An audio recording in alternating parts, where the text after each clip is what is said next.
Ana juga udah tahu antum tuh pernah tasmi berapa juz? 15 juz ya sekali duduk ya?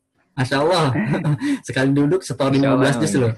Assalamualaikum. Wahid isnesalasa agligul bab. Di sini saya sudah mempunyai 2 narasumber yang bisa kita ajak untuk diskusi podcast bareng di episode pertama ini. Dan 2 narasumber ini berlatar belakang pondok loh. Kepo kan? Nah, Masya Allah nih. Siapa dia? Mari kita sambut sama-sama narasumber. Yang pertama adalah Akhuna Nu'man Ubaidur Rahman.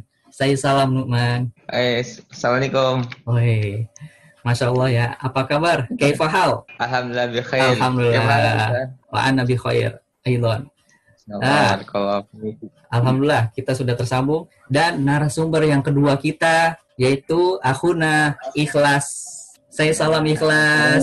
Assalamualaikum. Kaifahal? Alhamdulillah bi khair. Alhamdulillah. Khair Aidon. Di sini kita ngobrol-ngobrol aja santai ya. Santai aja. Ya, siap.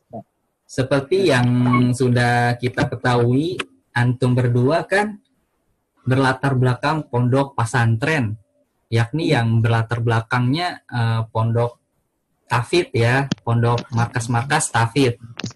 Nah, di sini yang pengen Ana tanyakan ke antum berdua, kenapa sih bisa tertarik di dunia tahfidz? Apa motivasi antum? Boleh Nu'man atau Ikhlas dulu yang jawab. Akhi Nu'man awalan. Nu'man. Motivasi ya. Jadi apa kan motivasi? Sebenarnya kan karena sebagai kita seorang muslim ya, justru sangat besar lah motivasi kita buat menghafal Al-Quran. Di antaranya seperti yang disebut-sebutkan dalam hadis-hadis yang paling masyhur, hadis dari Utsman bin Affan, khairukum man ta'allama al-Qur'ana wa 'allamah. Sebaik-baik kalian adalah yang menghafalkan Al-Quran dan mengajarkannya. Jadi di antara motivasi Anas pribadi itu menjadi sebaik-baik manusia dengan menghafal Al-Quran. Dan masih banyak yang lainnya. Masih banyak. Itu salah satunya ya. Itu salah satunya aja. Ada yang lain nggak? Yang lain. Yang banyak sangat mendorong yang antum. Yang spesial seperti, lah ya, spesial. Yang paling spesial. Iya, yang paling spesial. Paling spesial sih itu udah termasuk tujuan juga. Seperti hadis yang mengatakan ketika di hari kiamat nanti dikatakan kepada penghafal Al-Quran, irfa, naiklah, wattaqi, dan bacalah, waratil, dan mendudukanlah bacaan dalam membaca sebagaimana engkau membacanya di dunia, karena sesungguhnya tempat terakhirmu itu di mana ayat yang kamu terakhir baca. Itu yang paling memotivasi. Paling motivasi hadis tersebut. Nah, sekarang Numan kan udah jawab. Nah, kalau antum gimana Ikhlas? Saya setuju dengan pendapat Akhi Nu'man. Jadi kita sebagai seorang muslim memang harus menjaga kitab kita sendiri, yaitu Al-Quran. Bagaimana menjaganya? Yaitu dengan menghafal, memahami maknanya, dan mengajarinya agar semua manusia mendapatkan faedah dari Al-Quran tersebut dan terjaga sampai hari kiamat. Nah, yang memotivasi saya dalam menghafal Al-Quran itu, yang pertama hadis yang telah disampaikan oleh Akhi Nu'man, khairukum man ta'allama al-Quran wa 'allamah. Ini satu hadis ini udah mencakup semuanya bagi Ana. Jadi pertama kali Ana termotivasi itu dari hadis ini terutama. Salah satunya dari hadis ini, baik-baik kalian yang mengajarkan, yang mempelajari Al-Quran dan yang mengajarkannya. Kita mau jadi sebaik-baik manusia ya mempelajari Al-Quran. Dari situ saya termotivasi. Terus yang kedua, hadis yang kedua yang memotivasi saya dalam menghafal Al-Quran juga hadis yang masyhur juga, yaitu barang siapa yang mempelajari Al-Quran dan mengamalkan isinya, maka kelak di hari kiamat dia akan memakaikan mahkota kepada kedua orang tuanya. Nah, ini hadis ini juga yang memotivasi saya, yang memotivasi Ana dalam menghafal Al-Quran. Karena mungkin kita nggak bisa membahagiakan orang tua secara maksimal di dunia, tapi kita bisa membalas nanti di akhirat ya. Di akhirat kelak gitu. Itu yang memotivasi saya, biar bisa menghafal Quran. Karena kalau kita nggak hafal Quran, malah memakaikan mahkota. Gitu. Iya. Yang kadang jelas kalau nggak sekedar hafal ya. kadang kalau kita lagi ngafal Al-Quran futur tuh kita ingat-ingat motivasinya kita kan, biar kita tuh semangat Iya, lagi betul. ngafalnya. Iya. Harus ada Iya. pegangan gitu. Iya, Harus ada betul. pegangan. Tapi yang perlu digarisbawahi juga teman-teman, kita jangan mencukupkan dengan hafalan saja. Maksud dari hadis-hadis yang saya sebutkan tadi itu maksudnya hafal, paham maknanya, dan mengajarinya. Jadi dan mengamalkan juga. Jadi nggak sekedar hafal mungkin terus cukup sampai situ saja, bukan termasuk hadis yang saya sebutkan. Wallahu a'lam. Jadi nggak cuman sekedar hafal ya, tapi Iya, lancar betul. juga. Lancar. Terus paham, berusaha untuk memahami maknanya dan mengamalkan. Nah sekarang Ana pengen nanya, tadi kan udah motivasi dan tujuan. Nah sekarang kita masuk tafid nih. Nah itu mulai ngafal dulu atau belajar baca Al-Quran dulu? Boleh ikhlas jawab duluan. Kalau pengalaman saya atau gimana nih? Bagusnya atau pengalaman saya? Ya pengalaman antum. Pengalaman aneh di pondok. Karena anak setelah masuk pondok ya, pondok di Jogja, salah satu pondok di Jogja, itu setelah anak masuk, anak langsung menghafal. Karena sebelum anak masuk pondok, anak udah bisa baca Quran, alhamdulillah. Gitu. Jadi anak langsung menghafal sambil nanti ada tahsinnya juga. Di pondok itu ada kegiatan tahsin juga. Jadi ada menghafal, ada belajar. Jadi nggak belajar dulu terus menghafal, tapi menghafal ada tahsinnya juga gitu sambil menghafal. Tapi karena anak udah bisa baca Quran, mungkin beda dengan orang yang belum bisa baca Quran dari awal terus masuk pondok, mungkin dia harus mempelajari dulu bacaannya. Itu pengalaman aneh seperti itu. Pengalaman antum seperti itu ya. Nah, kalau pengalaman antum, Numan, gimana Numan? Sebenarnya nggak beda jauh juga sih. Apa ya? Waktu sebelum masuk pondok, waktu masih kecil kan emang udah suka diajarin baca. Ya alhamdulillah orang tua kita kan perhatian gitu. Alhamdulillah. Jadi udah diajarin baca dari kecil. Baca ya setidaknya ya baca yang tingkatan paling mudahnya lah, walaupun tajwidnya nggak sampai benar-benar banget gitu. Setidaknya hukum-hukum utamanya tahu lah. Nah baru pas masuk pondok diperbagus lagi, ditekan lagi pelajaran tajwidnya dan mulai menghafal langsung kalau di pondok juga kan. Nah Afwan nih tadi kelas dipotong. Ada apa terlihat tadi itu? Kalau pengalaman anak seperti itu, tapi kalau menurut anak bagusnya bagi para pemula yang ingin menghafal Quran, bagusnya perbagus dulu bacaannya sesuai dengan kaidah-kaidah tajwid baru menghafal. Kenapa? Karena kalau langsung menghafal, dia misalkan dia cuma bisa baca Quran doang, bisa baca Quran aja, tapi tajwidnya kurang misalkan. Langsung menghafal, nanti ketika udah dia menghafal sambil mempelajari tajwid gitu. Ketika udah paham tajwid, tapi hafalannya udah jauh, nanti dia bakal susah mengembalikan kesalahan yang udah dia hafal. Gitu. Berarti tajwid itu sangat penting ya? Penting banget. Penting. Menurut Anda gimana? Sama, Anda juga kurang lebih sama kayak antum semua nih. Nah tadi kan udah mulai menghafal atau belajar baca dulu. Nah, sekarang lanjut ke pertanyaan selanjutnya, yaitu baca merdu atau baca bener nih. Ananda Nukman boleh jawab duluan. Baca bener dong. Baca bener ya? Iya, kan lebih utama, lebih yang dia wajibkan bagi kita kan untuk sesuai bacaan kita sesuai dengan apa yang diturunkan kan. Jadi hukum-hukumnya harus sesuai. Nah kalau masalah merdu itu kan nyusul. Nanti juga kalau misalnya kita udah terbiasa, insya Allah suara kita lama dikit-dikit lah. Kalau itu yang kayak di luar sana yang memperbagus bacaannya, merdu-merdu itu yang di YouTube, di TV-TV. Nah itu gimana man menurut antum? Ya selama mereka sudah bacaannya sudah sesuai dengan kaidah-kaidah tajwid, sudah sesuai dengan hukum-hukum Al-Quran, ya no problem, nggak masalah gitu kan.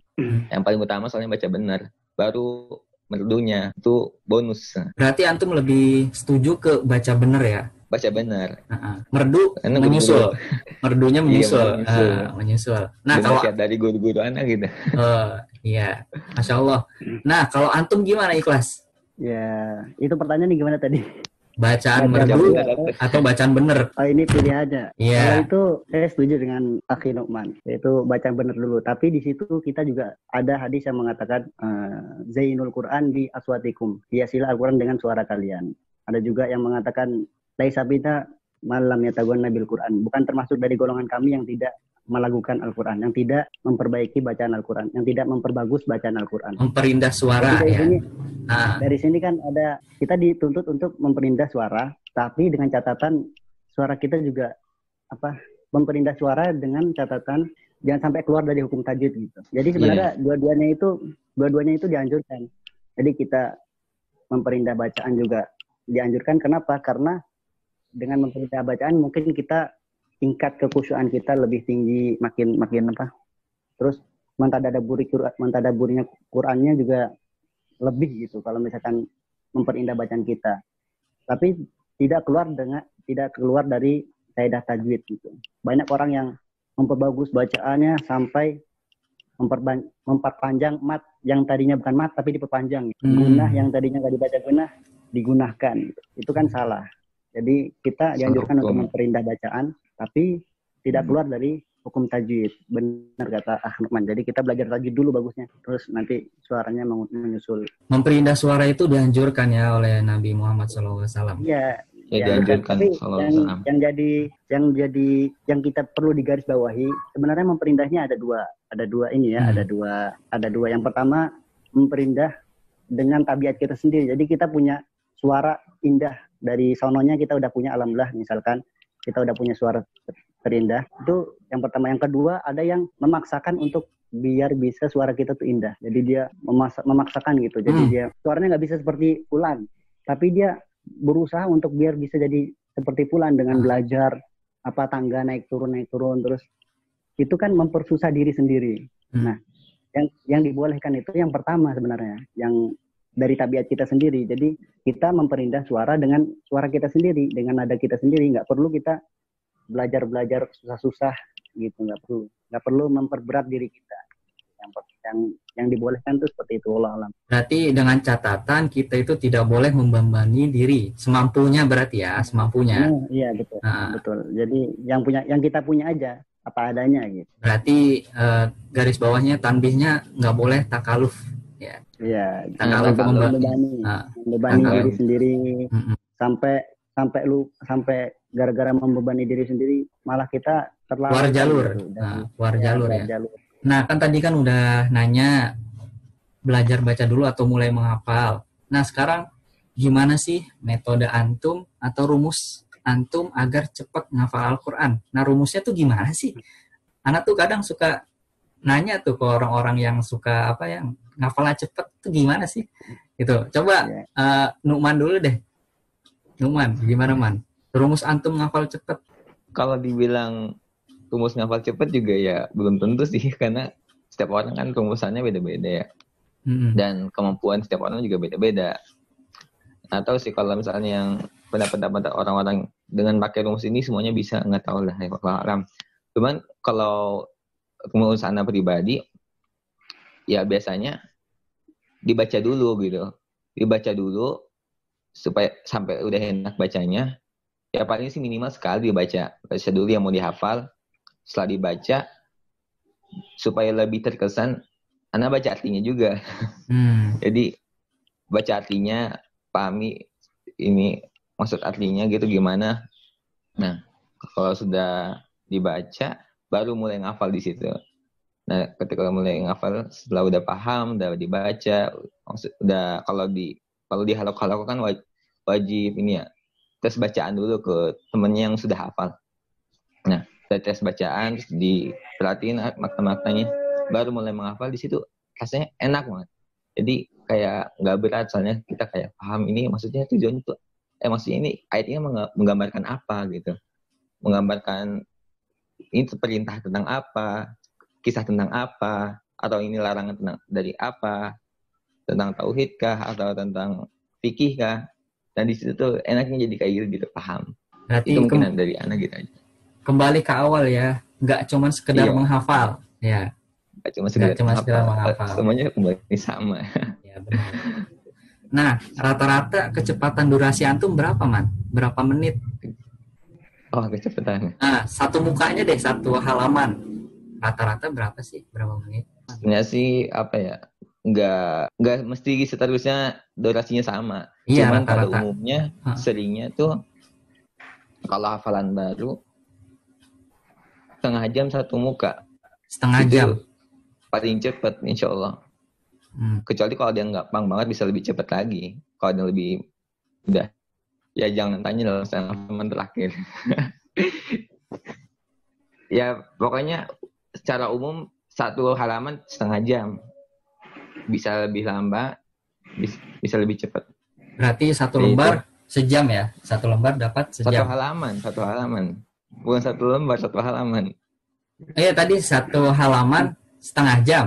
Apa sejam? Iya, setengah jam. Setengah jam kan? Nah berarti kalau satu lembar satu jam dong, ya kan? Satu jam dong. Antum sehari berapa ini setorannya? Berapa banyak sehari itu? Oh sehari. Kalau anu sih tergantung mood ya. Cuman biasanya secara umum kalau yang kelas ana ya minimal 3 muka, 3 halaman. 3 halaman berarti satu lembar setengah. Iya. Iya. Mood normalnya 1 lembar setengah. Mood normal. Kalau mood yang paling rendah itu di level berapa tuh? Oh, maksudnya berapa banyaknya? Itu mood paling rendahnya. Masalahnya satu muka nggak boleh sama Ustadznya. Satu lembar jadi minimal. Satu lembar. Iya, kalau lagi rendah ini satu muka aja. Iya, udah kelas.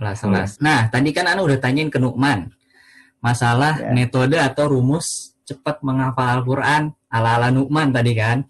Nah, sekarang Anu pengen tahu nih ala-ala Ikhlas itu bagaimana? Bismillah. Kalau Anda tuh sebenarnya nggak jauh beda sama Nukman nih. Dari awal sampai sekarang nggak jauh beda loh jawabannya. Jadi ya kalau Ana itu menghafalnya rumus Ana menghafal ya, menghafal dulu. Itu yang pertama Ana baca dulu. Jadi Ana targetkan satu hari itu satu muka. Jadi Ana baca dulu satu muka itu, Ana baca satu muka itu, baca Arabnya Ana baca sekitar 3 kali sampai 5 kali lah. Ana baca 3 kali sampai 5 kali, itu udah mulai lancar, bacanya lancar. Jadi baca 3 kali sampai 5 kali itu akhirnya bacaannya lancar. Cuma lancar bacanya doang. Dari situ Ana baca artinya juga, kadang-kadang Ana baca artinya. Habis itu kalau udah lancar, Ana baca 3 kali per 5 kali, baru Ana mulai menghafal satu ayat paling atas Ana hafalin. Kalau udah hafal satu ayat paling atas, lanjut ayat berikutnya. Kalau ayat berikutnya udah hafal, Ana ulang lagi dari ayat pertama ke ayat kedua. Terus lanjut lagi ayat ketiga. Kalau ayat ketiga udah hafal, Ana ulang dari ayat 1, 2, 3. Itu seterusnya sampai satu halaman. Kalau Ana begitu. Itu juga termasuk. Nah, kalau kecepatan durasi menghafal antum biasanya rata-rata berapa menit per halaman? Ana nggak pernah durasi hafalan Ana. Cuma satu kali halakoh itu Ana bisa ngafal gitu, satu halaman. Nah, satu kali halakoh itu sekitar 45 menitan lah. 40 menit. Jadi 40 menit sampai 1 jam. Itu Ana bisa satu muka. Ana termasuk lama hafalannya. Oh. Itu kan antum dulu ya pas SMA ya. Antum pas SMA ya. Pas SMA di Bimbas ya. Kemarin kan Ana dengar-dengar kan antum kan masuk pondok tahfidz lagi ya di salah satu pondok tahfidz di Jakarta. Nah, kalau pas itunya tuh gimana ngafalnya? Lah cepet kan udah hafal 30 juz ya kan? Masya Allah. Ya, kalau itu gimana sih cara ini lagi nyetorinnya lagi itu kayaknya cepet deh. Caranya tuh gimana gitu? Sebelumnya Ana cerita dikit aja. Cerita dikit. Jadi selama di Bimbas ya antum udah sebutkan juga tadi udah 30 juz ya alhamdulillah. Jadi di Bimbas itu saya aneh cuma menghafal doang. Menghafal setor. Merojahnya jarang banget. Jadi pas sudah selesai itu hafalannya tuh buyar. Jadi kayak lupa semua, kayak banyak yang lupa. Lupanya tuh lupa parah gitu. Akhirnya aneh inisiatif masuk pondok lagi di Jakarta. Dapat pondok di Jakarta, salah satu pondok di Jakarta. Di situ Ana ngulang hafal dari nol. Lagi, dari 1 sampai 30. Nah itu Ana bisa, karena mungkin udah hafal sebelumnya ya. Jadi Ana ngafal lagi. Itu bisa Ana 2 lembar bisa sekali store. Sekali duduk? Satu hari bisa 2 lembar. Alhamdulillah. Ya karena udah ngapal sebelumnya. Tapi pas Iya. sebelumnya itu pas di Bimbas hafalan anak kan lama. 40 menit sampai 1 jam satu halaman doang. Itu karena baru menghafal. Karena Iya, baru menghafal aja ya. Itu juga ada kesibukan di SMA Nah, kan. di pondoknya ya, nggak cuman Karena di pondok ngaji. betul. Ya, Ada dulu juga KBM kayak gitu. kita. Iya sama kita. Sama, kita juga merasakan semuanya. Kita juga merasakan semuanya nih. Aduh, Mulai emang. fokusnya pas udah masuk pondok tahfiz khusus ya. Iya benar. Lebih konsentrasinya tuh lebih fokus, lebih condong ke Al-Quran. Iya betul. Nah, Masya Allah berarti ya bisa 2 lembar sehari, Masya Allah. Sehari. Nah, tadi kan udah Ana nanyain ya kecepatan durasi menghafal Al-Quran. Nah, sekarang gimana sih metode agar hafalan itu lancar mungkin? Nah, sekarang ikhlas dulu nih, karena ikhlas sudah pernah selesai kan. Nah, ikhlas dulu. Gimana sih ikhlas gitu kan? Dan Masih nyambung si tadi. Ana juga udah tahu antum tuh pernah tasmi berapa juz? 15 juz ya sekali duduk ya? Masya Allah. Sekali duduk setor Masya 15 Allah, juz loh. Nah, ini gimana 15 sih? pernah. Rumusnya tuh gimana gitu? Yang pertama ya pedoman kita ya ada hadis yang mengatakan perumpamaan orang yang menghafal Quran itu seperti unta yang diikat gitu. Jadi kalau misalkan ikatannya itu kita lepas, maka untanya akan kabur gitu. Sama seperti hafalan. Jadi kalau kita menghafal Quran, kalau kita hafalannya udah kita lepas aja, hafal terus kita lepas, gak dimurojaah, gak dijaga, gak dibaca-baca ulang, nanti hafalan kita akan kabur. Sama seperti perumpamaan tadi yang Nabi SAW sebutkan tadi. Nah, dari situ kita ngambil kesimpulan. Maka cara memutkinkannya itu kunci yang pertama adalah banyak-banyak mengulang. Banyak-banyak mengulang hafalan kita. Gitu. Kalau cara anak pribadi, alhamdulillah anak dapat petuah dari Ustadz Ana di pondok di Jogja, dan anak ambil dan anak terapkan ketika anak masuk mahad di Jakarta. Dan alhamdulillah cara ini manjur gitu, yaitu dengan mengulang-ulang hafalan kita ulang-ulang itu. Misalkan kita hafal pagi, kita hafalan pagi. Nah, hafalan yang pagi ini setelah kita setorkan ke ustadz kita, pastikan setoran kita ke ustadz itu lancar gitu. Jangan setengah lancar, tapi lancar banget. Nah, setelah kita setorkan ke ustadz, itu kita ulang lagi. Kebanyakan dari kita kan habis setor udah merasa bebas gitu. Oh, lega gitu ya, udah setor nih hari ini nih, gitu. Bebas. Lepas beban.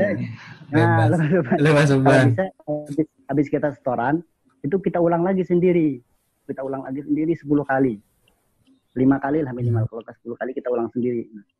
Nanti di situ hafalan kita yang baru kita storin itu insya Allah bakal kuat banget, kokoh. Nah dari situ kita, kalau hafalan baru kita udah kokoh, itu ibarat kayak pondasi rumah gitu. Jadi pondasinya itu udah kokoh, nanti seterusnya bakalan kuat, bangunannya itu bakalan kuat. Seperti hafalan, kalau hafalan kita yang baru sudah kokoh, insya Allah setelahnya itu bakal kuat. Tinggal kita jaga aja seterusnya dengan merojah manzil, merojah yang hafalan lama, kita merojah terus, kita ngatur waktu antara menghafal sama merojah. Jangan fokus menghafal aja. Emang menghafal itu godanya kuat gitu ya kan. Kalau iya benar. Ada. Tapi kalau merojah, aduh gimana berat ya. Gitu, banyak malasnya tuh ada. Tapi kita harus membagi gitu. Intinya banyak-banyak mengulang. Gitu. Nah, sekarang kalau antum Nu'man gimana nih? Ya. Metode antum nanti buat mutkinin hafalan. Kan udah ada rencana nih. Nanti memutkinkan hafalan. Karena sekarang masih ngehafal ya, Nu'man. Masih ngehafal. Nah, nanti kan pasti ada planning buat memutkinkan hafalan itu gimana gitu menurut antum? Sebenarnya nggak beda jauh juga sih kalau masalah itu semua. Ya lebih banyak mengulang. Kalau Ana sih lebih baik ngikutin yang udah di aturan di pondoknya itu. Jadi setiap harinya tuh ada batas minimal berapa yang harus diulang, harus dimurojaah. Dan setelah itu hafalan yang baru hari itu langsung diulang lagi hari selanjutnya supaya nggak langsung hilang gitu kan. Itu salah satu bentuk rojaah. Nah, berarti dan nanti setiap seminggu sekali diulang yang kita meroja selama seminggu. Sekarang kita sesi cerita aja. Cerita yang paling terkesan di pondok pesantren itu apa sih? Dari Ikhlas dulu. Yang paling terkesan, yang bikin ketawa, konyol apa gitu lah, yang seru-seru. Kalau di pondok itu pertama beda sama di luar ya. Kita kan sudah iya, mengetahui tentu. Beda sama di luar tuh beda. Bahkan ketika kita perpisahan dari keluar dari pondok gitu, sama perpisahan di SMA luar misalkan, itu beda jauh. Kalau di luar mungkin senang-senang, ketawa-ketawa. Kalau kita nggak, sedih. Bahkan teman-teman Ana itu semuanya nggak ada yang nggak nangis. Setahu Ana nggak ada yang nggak nangis ketika kita perpisahan. Karena apa? Karena kita seru bareng, sedih bareng gitu. Pokoknya kita bareng semuanya terus setiap hari. Nah, bersama. Yang cerita yang terkesan ya karena kita bersama terus gitu. Maksudnya makan pakai nampan gitu. Terus ngantri mandi gitu. Ngantri makan, yang paling berkesan di pondok itu, Ana yang paling berkesan itu ada juga. Jadi kalau kita itu terutama santri-santri baru itu misalkan mereka tuh kan semangatnya menggebu-gebu pertama dengan santri baru itu ada namanya booking soft. Booking soft. Jadi, iya. Pakai peci ya, pakai peci. Nah, ya. Itu yang paling berkesan. Jadi ketika Ana musrib, Ana ospik itu OSIS, itu Ana perhatikan itu ada yang dari malam misalkan sholat subuh, dia udah malam sebelumnya dia udah naruh peci di depan soft pertama gitu. Itu jadi bookingnya kelamaan. Jadi iya bookingnya. Jadi pas udah masuk sholat subuh, itu sop depan itu kosong, cuma ada peci doang. Ya Allah, itu lucu banget. Aduh. Sama sih rata-rata pondok begitu, karena di pondok Anda juga mengalami seperti itu. Iya, di pondok Anda juga. Nah, next nih, sekarang Nu'man. Kira-kira metode apa yang sekiranya bisa membuat pondok-pondok tahfidz itu bisa sukses menghasilkan karya-karya karya santri yang benar-benar emang nggak sekedar ngafal gitu loh. Nah ini Nu'man gimana nih? Menurut Nu'man, kalau menurut Nu'man gimana? Kalau pandangan lebihnya sih, maksudnya yang lebih jauhnya sih belum ada. Cuman Ana tadi mengikuti apa yang diucapkan oleh akhir saja ya. Ya tadi benar. Jadi emang pondok kita harus punya tujuan yang jelas dan guru-gurunya juga harus punya tujuan yang jelas dan juga harus disiplin. Dan mereka juga selain udah menetapkan tujuannya, mereka harus benar-benar melaksanakannya gitu. Jangan melanggar rencana mereka sendiri kan. Kayak itu jadi aneh gitu. Jadi mereka harus benar-benar menerapkannya dalam sehari-hari mereka, apa aja target harian itu, dan mereka harus menepati rencana mereka gitu lah. Nah, ini sekarang Ana pengen nanya, kan Antum kan diicakan ya di pondok tahfidz di salah satu di Ciamis ya, icakan ya kita sebut aja nggak apa-apa. Nah, icakan, nah itu gimana metodenya untuk tahfidz di sana? Kan masing-masing pondok tahfidz itu mempunyai metode yang berbeda-beda. Nah, kalau di icakan itu seperti apa sih? Metode segi apanya? Iya, metode di sana kegiatan dan cara menghafalnya gimana, merojahnya gimana. Kegiatannya. Gitu ya. Kegiatan waktu-waktu menghafalnya gitu gimana gitu. Iya. Kalau di sana sih emang jadi diberi waktu. Ada waktu untuk setoran ke Ustadz, ada waktu untuk merojah ke teman masing-masing, ada waktu untuk pribadi. Cuman di situ juga tentuin mana aja waktu-waktu yang wajib gitu. Jadi yang waktu wajib ini mereka para santri harus hadir, harus menggunakan waktu itu dengan sebaik-baik mungkin. Di antaranya seperti setelah sholat subuh sampai jam 6, lalu dilanjut dengan dari jam 8 waktu duha sampai jam 10:30 atau jam 10 juga. Lalu habis zuhur, pada zuhur sampai jam 1, dan pada asar sampai sekitar jam 5, pada maghrib sampai isya. Nah itu waktu-waktunya. Berarti ada 5 waktu ya untuk tahfidz di sana. 5 Iya, waktu. 5 waktu. Berarti habis isanya itu nggak ada kegiatan atau gimana? Dipakai untuk apa sih? Habis isanya? Sebenarnya kita sempat ada perubahan sih, ada perubahan waktu. Sempat ada ada di mana kita ada waktu habis isya gitu. Sempat diubah waktunya. Ada habis isya sampai jam 9. Biasanya kalau habis isya itu kita waktunya untuk pribadi gitu. Persiapan buat hafalan selanjutnya buat besok. Berarti ini ya, sendiri-sendiri ya? Iya. Bukan halakoh gitu, statusnya Iya. sendiri-sendiri. Tapi ada pengawasnya. Tetap ada Ada yang pengawas. mengawasi mereka hadir atau enggak gitu. Biasanya kalau malam sampai jam berapa ngafal? Persiapan untuk Jam besok? Oh. Kalau secara umum sih jam 9.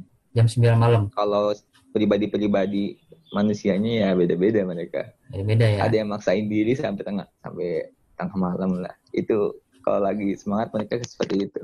Ya Masya Allah berarti ya. Nah, kalau ikhlas ini gimana nih? Kira-kira metode apa yang sekiranya bisa membuat pondok-pondok tahfidz itu bisa menghasilkan santri-santri yang emang benar-benar dalam tanda kutip jadi yang benar-benar jadi nggak sekedar ngafal, sukses gitu. Sebenarnya metode-metode yang ada di Ma'had itu semuanya udah bagus. Menurut Ana semuanya udah bagus. Alhamdulillah. Cuma yang perlu digarisbawahi mungkin banyak yang nggak sukses dari metode yang ada di Ma'had sekarang misalkan ya. Misalkan ada santri yang nggak sukses gitu, nggak sesuai yang diharapkan gitu. Yeah. Sebenarnya itu pertanyaan itu kembali kepada pengurusnya masing-masing. Jadi kita sebagai pengurus membuat metode tersebut, apakah kita sudah berusaha untuk menggapai metode, kita udah membuat targetnya, udah membuat target suatu Ma'had, apakah kita sebagai pengurus sudah berusaha untuk mencapainya gitu. Maksudnya kita tuh cuma membuat doang terus kita diam aja atau malas-malesan, atau kita buat terus kita berusaha untuk biar kita maksimal mungkin gitu mengurusi santri, mengajarkan santri. Terus pas sudah sampai hari hanya target itu tidak tercapai, apakah kita seperti itu? Enggak. Kalau misalkan itu kembali kepada kita sendiri gitu. Jadi intinya kita harus berusaha maksimal mungkin, bekerja keras agar santri kita tuh sukses. Jadi karena santri itu butuh bimbingan gitu. Bukan sekedar kita punya target terus kita lepas begitu saja, tidak. Kita harus membimbingnya, berusaha keras, kerja keras. Iya, betul. Harus dibimbing. Jadi itu pertanyaannya kembali kepada pengurus masing-masing. Kenapa kalau misalkan Ma'had itu suatu Ma'had tidak sukses, santrinya tidak sukses semua, itu kembali kepada pengajarnya juga. Kita tanya kepada diri kita sendiri, gitu. Seberapa besar pengorbanan kita untuk santri-santri kita, gitu sih. Berarti jadi intinya harus berkorban, iya, bersabar, dan ya itu, berkorban, bersabar, ikhlas. Dan ada niat juga di sana ya. Ada niat ya, emang benar-benar pengen. Harus, ya. Jadi jangan menyalahkan suatu metode, tapi salahkanlah diri kita gitu. Kalau kita mau Ma'had kita metodenya tercapai. Kembali ke diri kita masing-masing. Nah, next. Jadi, intinya bukan masalah ini ya. Bukan masalah merubah-rubah metode yang lebih baik kayak gimana, diganti lagi yang gimana. Yang penting kita konsisten dalam metode itu ya. Iya, betul, setuju.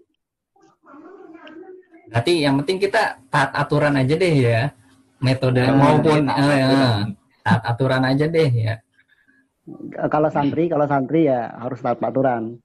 Kalau santri. Kalau pengajar ya harus berusaha untuk ya mengayomi. Nah, tadi kan udah nanya metode-metode yang sekiranya bisa membuat pondok-pondok tahfidz itu sukses. Nah, lanjut ke pertanyaan selanjutnya. Ini rada keluar jalur dikit ke pribadi. Ya. Nah, 5-10 tahun lagi antum bakalan jadi seperti apa sih? Dan setelah tahfidz mau ngapain gitu loh. Nah, ini bisa dijawab oleh Nu'man dulu. Kalau masalah setelah tahfidz. Iya. Ya, sebagai ini ya, penuntut ilmu. Setelah tahfidz jadi tahfidz itu bukan kalau kita selesai tahfidz, sudah selesai hafalan, itu bukan berarti kita sudah mencapai semuanya gitu kan.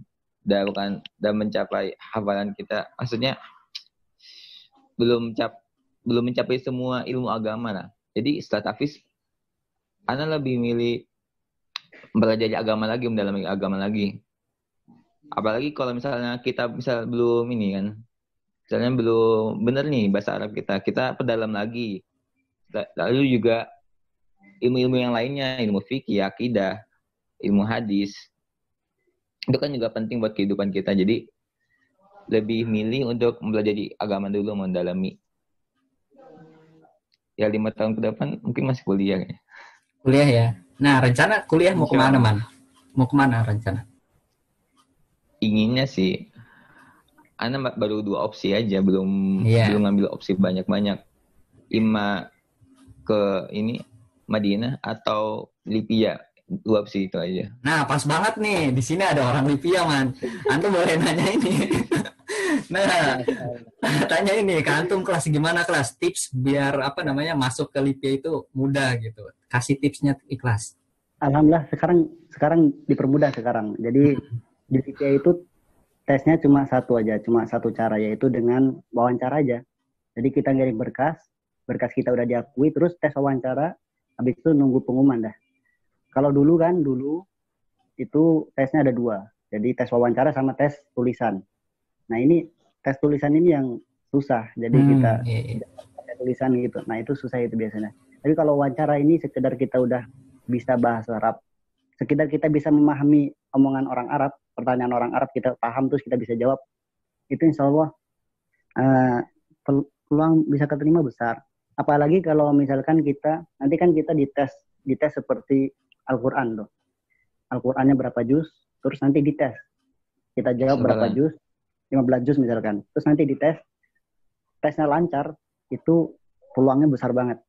Apalagi kalau kita jawabnya 30 juz, terus pas dites ternyata lancar, itu peluangnya besar. Masya Allah itu. Besar. Karena teman Ana juga seperti itu. Ada yang dia bahasa Arabnya kurang, tapi karena tes hafalannya lancar, akhirnya keterima ada.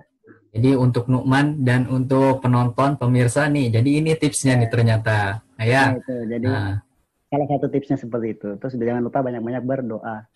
Itu penting. Nah, penting sekali berdoa. Harus berdoa. Nah, jadi ini tips nih buat masuk Libya. Nah, sekarang Anda pengen nanyain ke Nukman. Nah, kalau tips biar mudah masuk ke Icakan itu apa? Kan antum kan sekarang kan di Icakan ya. Kan banyak orang di luar sana itu pengen masuk Icakan. Yang kemarin aja yang daftar banyak banget kan ya? Ada berapa tuh? Banyak. Nah, itu tipsnya apa sih, Mas? Tipsnya sih, kan dari tes yang Anda perhatikan ya kemarin, dan alhamdulillah juga kan, ya ikut bantu-bantu lah. Jadi di sana nanti di tesnya tuh tes menghafal dan tes bacaan. Ya intinya sih itu ya, tes menghafal. Nanti juga dicek bacaannya juga. Jadi tips sana sebelum ke sana, sebelum untuk masuk Icakan, pastikan bacanya tuh udah baik ya. Enggak bobrok amat lah, enggak buruk-buruk amat gitu lah. Ya baiklah, standar.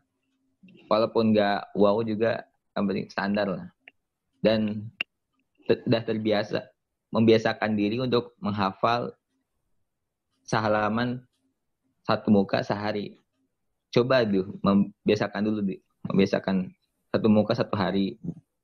Karena nanti pas masuk sana, kita dites suruh ngafal halaman sekian, dari surat sekian.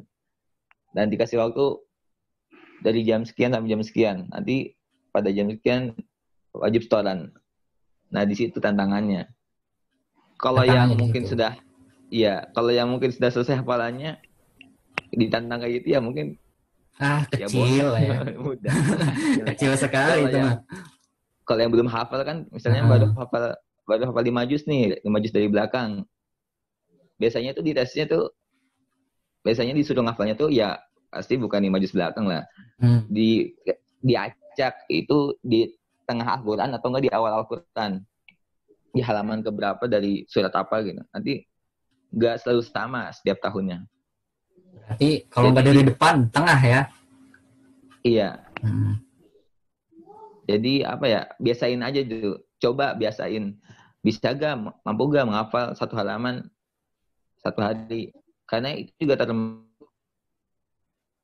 target di pondok sana juga. Jadi kan sehari harus menghafal sekian gitu. Ya, ya, ya. Makanya tesnya seperti itu. Untuk umur, nah itu umur minimal berapa sih? Umur berapa yang masuk icakan itu? Minimal. Misalkan Mm-mm. info terakhir yang Anda dapat sih, sekarang tuh minimal tuh ini 12 tahun. Jadi lulus SD. Maksimal, kalau maksimal, walau alam datanya valid apa enggak ya? Insya Allah valid lah. Terakhir info yang Anda dapat 25 maksimal. Maksimal 25, minimal 12 tahun. 12. 12. Lulus SD minimal. Lulus SD. Itu info terakhir yang Anda dapat seperti itu. Tapi waktu pas kemarin itu ada teman aneh nih, teman daftar. Iya. Yang dari Jakarta, teman aneh Jakarta. Itu umurnya lebih dari 12 tahun, tapi katanya nggak keterima gara-gara umur. Beliau umurnya SMP kelas 3 ya? SMP. Uh-uh. Nah itu kenapa sih? Belum. Apa aturannya sekarang baru lagi gitu? Belum tahu sih kalau pastinya. Soalnya ada 2 info yang sempat datang ke Ana. Jadi ada rencananya tuh lulus SMP aja yang terima. Walau alam sih. Cuman tahunnya kayak ada yang masuk SMP juga. Ada yang Iya. daftar SMP. Oh berarti minimal 12 tahun yang setahu antum. Iya. Ya setahu antum yang terakhir, info terakhir. Nah sekarang masuk ke pertanyaan yang terakhir. Pesan untuk para penghafal Al-Quran. Nah, boleh ikhlas dulu, tafadhol. Pesan untuk penghafal Qurannya. Pesannya yang pertama luruskan niat. Karena niat ini sangat penting, berperan penting dalam kehidupan kita. Dengan niat, karena Quran itu bisa menjadi hujah bagi kita atau bisa jadi petaka bagi kita gitu. Jadi niat kita seperti apa dulu? Karena kita jangan bangga dengan hafalan kita kalau niat kita nggak ikhlas karena Allah. Bisa jadi itu nanti kita dilemparkan ke dalam neraka. Naudzubillah. Jadi kita intinya yang pertama adalah luruskan niat kita dalam menghafal Quran. Buat apa kita menghafal Quran? Itu pesan anak. Yang pertama, yang kedua, terus menjaga Al-Quran. Jadi jangan merasa cukup ketika kita udah mungkin terus hafal 30 juz kita cukup, kemudian kita nggak baca-baca lagi, jangan. Kita terus mempelajari Al-Quran, kita hafalkan terus, kita baca-baca terus. Terus yang kedua, yang ketiga, pahami maknanya dan amalkan di kehidupan sehari-hari kita. Karena kita harus mencontoh Rasulullah, yang mana Rasulullah akhlaknya seperti Al-Quran, maka kita juga berusaha untuk berakhlak seperti akhlak yang ada pada Al-Quran.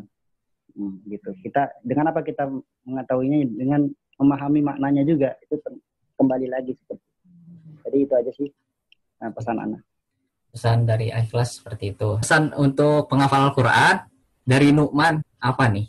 Anda sih kurang lebihnya sama ingin melengkapi aja. Jadi jangan berhenti setelah menghafal Al-Quran.